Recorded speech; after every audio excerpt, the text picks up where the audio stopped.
আসসালামু আলাইকুম। মেহেদী হাসান মিরাজকে নিয়ে কিছু কথা বলতে চাই আজকের এই ভিডিওটাতে।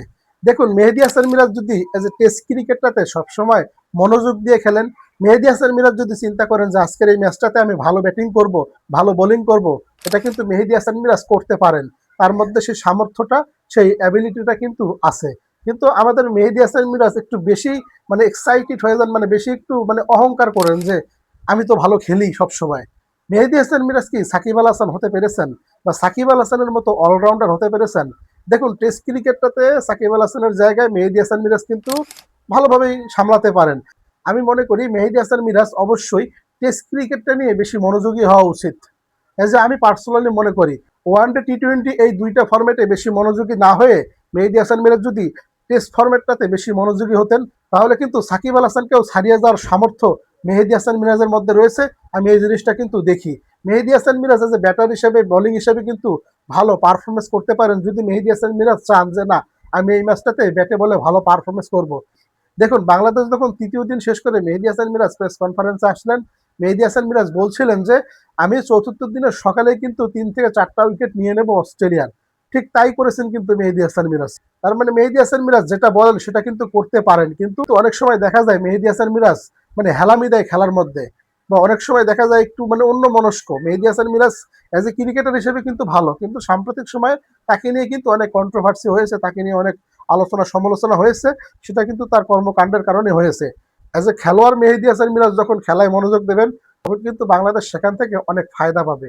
আমি বলবো, বারবার করে বলবো, মেহেদী হাসান মিরাজ যদি খেলায় সবসময় মনোযোগ দেয়, বিশেষ করে টেস্ট ফরম্যাটটাতে, ওয়ানডে ফরম্যাটটাতে খেলবে, অনেক সময় থাকবেন না, অনেক সময় থাকবেন। আমি টেস্ট ক্রিকেটটার কথাটাই বলছি। দেখুন, অস্ট্রেলিয়ার বিপক্ষে প্রথম ইনিংসে 7 নম্বর পজিশনে ব্যাট করতে নেমে কিন্তু খুব গুরুত্বপূর্ণ ইনিংস খেলেছেন তিনি। 65টা রান করেছেন, সেই সাথে টেইল্যান্ডারদের নিয়ে যেভাবে ব্যাটিংটা করেছে মেহেদী হাসান মিরাজ, আসলে প্রশংসা পাওয়ার দাবিদার। এবং বোলিংয়ে দেখুন, চতুর্থ দিনে বাংলাদেশের বোলিং ডিপার্টমেন্টে কিন্তু ভরসার প্রতীক হয়ে গিয়েছেন মেহেদী মিরাজ। এসে কিন্তু ম্যাচ উইনার হয়ে দাঁড়িয়েছে চতুর্থ দিনে। তার মানে মেহেদী হাসান মিরাজের মধ্যে ওই ক্যাপাবিলিটা রয়েছে যে সবসময় ভালো খেলতে পারবেন।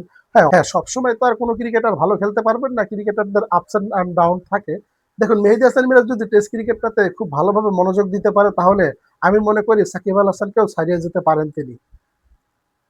খেলোয়াড়দের মধ্যে কন্ট্রোভার্সি, আলোচনা সমালোচনা থাকবে, কিন্তু মেহেদী হাসান মিরাজ এমন একজন ক্রিকেটার, তিনি যা বলেন তা করতে পারেন, কিন্তু অনেক সময় তার ভুলের কারণে কিন্তু তিনি করতে পারেন না।